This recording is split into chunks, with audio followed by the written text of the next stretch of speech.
Bonjour, cette leçon explique comment élaborer une balance des comptes à partir d'un grand livre. Alors pour rappel, le grand livre, c'est l'ensemble des comptes en T ou des comptes schématiques qui répertorient les opérations classées par nature. Donc la balance que nous allons élaborer est en fait un tableau récapitulatif des comptes utilisés par l'entreprise avec leur situation respective.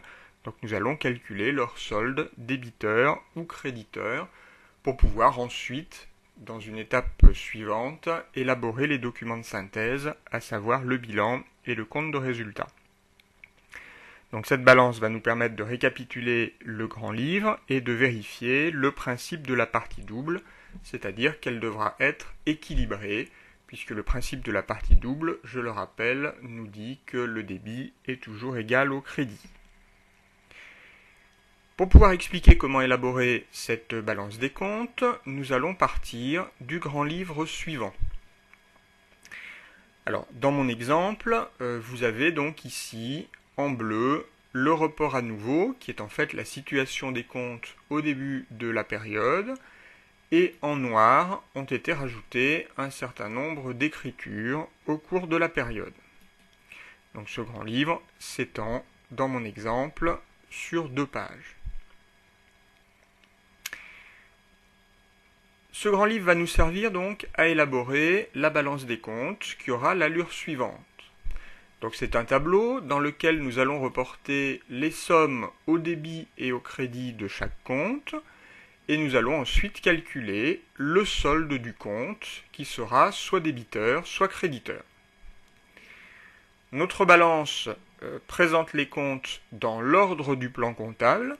Donc ici, j'ai déjà reporté mes comptes en commençant par la classe 1 et le compte capital et en terminant par la classe 7, en l'occurrence le compte 77 produit exceptionnel qui était le dernier compte de mon grand livre. Et nous allons donc pouvoir compléter cette balance. Alors commençons par la ligne capitale. Alors si nous allons dans notre grand livre. Le compte capital est ici.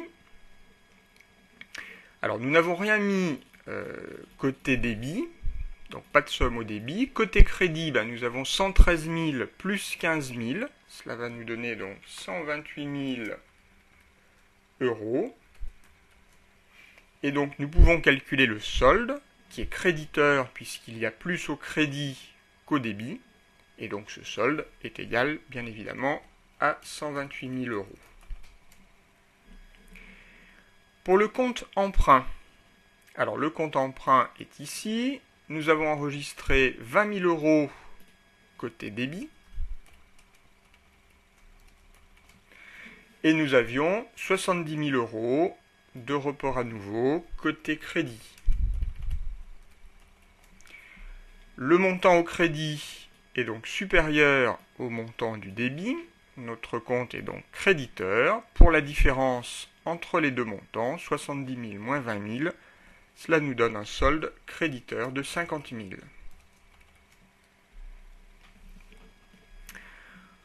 Voilà. Alors il faudrait faire de la même manière pour les comptes suivants. Je vais simplement faire avec vous un troisième compte qui est le compte client à titre d'exemple.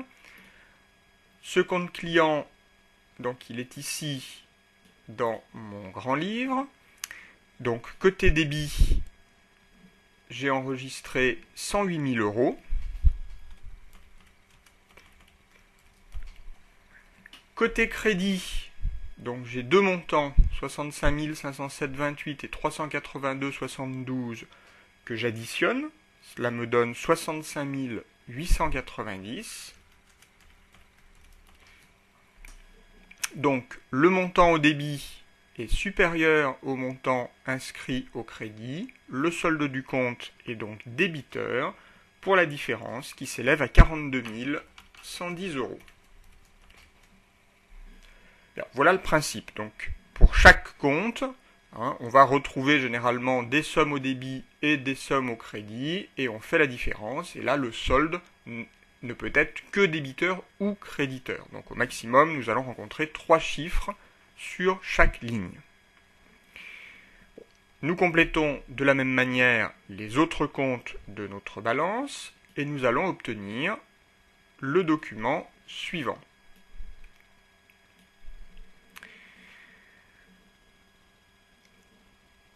Une fois que tous nos montants ont été complétés, nous pouvons faire les totaux par colonne et nous allons donc constater, et ce sera donc une propriété de toutes les balances, que le total des sommes au débit est égal au total des sommes au crédit et le total des soldes débiteurs est égal au total des soldes créditeurs.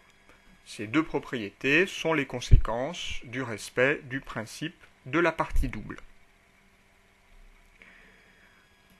Une fois notre balance effectuée, elle servira donc à élaborer les documents de synthèse, à savoir donc le bilan et le compte de résultat qui, je le rappelle, pour le bilan, va reprendre les comptes, les soldes des comptes des classes 1 à 5, et le compte de résultat, lui, reprendra les soldes des comptes 6 et 7. Prenons simplement le temps d'interpréter quelques montants apparaissant dans notre balance. Prenons par exemple le compte emprunt. Alors, le compte emprunt est un compte qui sert lorsque notre entreprise fait un emprunt et le rembourse. C'est en fait un compte de classe 1 qui enregistre des flux monétaires de sortie différée à long terme, c'est-à-dire l'apparition des dettes et leur extinction. L'apparition de la dette, qui est un flux monétaire de sortie différée, apparaît au crédit du compte, donc ici 70 000 euros, correspond au montant emprunté par l'entreprise. Lorsque la dette s'éteint, c'est-à-dire au moment des remboursements, le compte emprunt est débité, donc ici 20 000 euros correspond aux sommes qui ont déjà été remboursées par l'entreprise. Par conséquent, le solde, 50 000, correspond au montant que l'entreprise doit encore rembourser au prêteur. Raisonnons maintenant sur le compte 401 fournisseur. Le raisonnement est à peu près similaire. Le compte 401 fournisseur enregistre l'apparition des dettes sur les fournisseurs et leur extinction. C'est un compte de classe 4, puisque ce sont des dettes à court terme. Lorsque la dette apparaît, le compte fournisseur est crédité. Donc ici, 78 500 euros correspond au montant total des dettes constatées par l'entreprise auprès de ses fournisseurs pour des factures qu'elle n'avait pas payées immédiatement. Lorsque la dette disparaît, le compte fournisseur est débité. Donc ici, 54 900 euros correspond au montant des dettes qui ont déjà été réglées par l'entreprise. Par conséquent, il lui reste à payer 23 600 euros à ses fournisseurs. Le fonctionnement du compte client sera inverse. Le compte client enregistre l'apparition et l'extinction de créances sur les clients. Lorsque la créance apparaît, c'est un flux monétaire d'entrée différé, donc le montant apparaît au débit du compte. Ici, nos clients nous devaient 108 000 euros. Lorsqu'ils payent, la créance disparaît et le compte est crédité. Par conséquent, ils ont déjà payé 65 890 euros. En conséquence de quoi, les 42 110 euros correspondant au solde débiteur du compte correspondent au montant des créances que l'entreprise doit encore percevoir de ses clients. Raisonnons ensuite sur le compte banque. Donc le compte banque enregistre les mouvements d'argent entrant et sortant du compte bancaire. Les sommes entrant sur le compte se retrouvent au débit.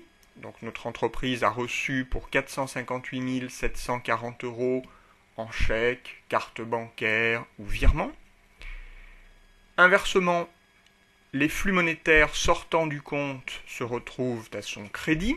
Elle a donc payé pour 441 480 euros en chèque, en carte bancaire ou en virement bancaire. Le montant au débit étant supérieur au montant du crédit, les entrées d'argent ont été supérieures aux sorties et par conséquent, le solde débiteur nous indique qu'il nous reste 17 260 € sur le compte bancaire.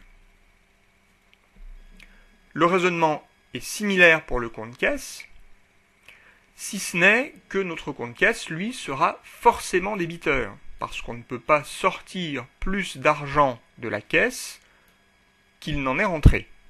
La caisse enregistre les mouvements de pièces et de billets, donc on ne crée pas d'argent dans l'entreprise. En revanche, le compte banque, lui, pourrait dans certains cas être créditeur, auquel cas cela signifierait que les sorties d'argent ont été supérieures aux entrées, et donc si le solde est créditeur, l'entreprise a un découvert bancaire. Raisonnons sur un dernier compte. Prenons le compte 70101 vente de produits finis P1. C'est un compte de classe 7 qui enregistre des flux physiques de sortie, donc correspondant aux ventes de produits finis dans notre cas. Donc notre entreprise a vendu pour 1 20 320 € de produits finis. Ce compte est utilisé au débit lorsqu'il y a un retour sur vente. Donc ici, certains clients nous ont probablement retourné une partie des produits finis qu'ils avaient reçus parce qu'ils n'en étaient pas satisfaits, et ceci pour un montant de 320 €. Donc finalement, sur la période, notre entreprise aura vendu l'équivalent de 1 20 000 € de produits finis.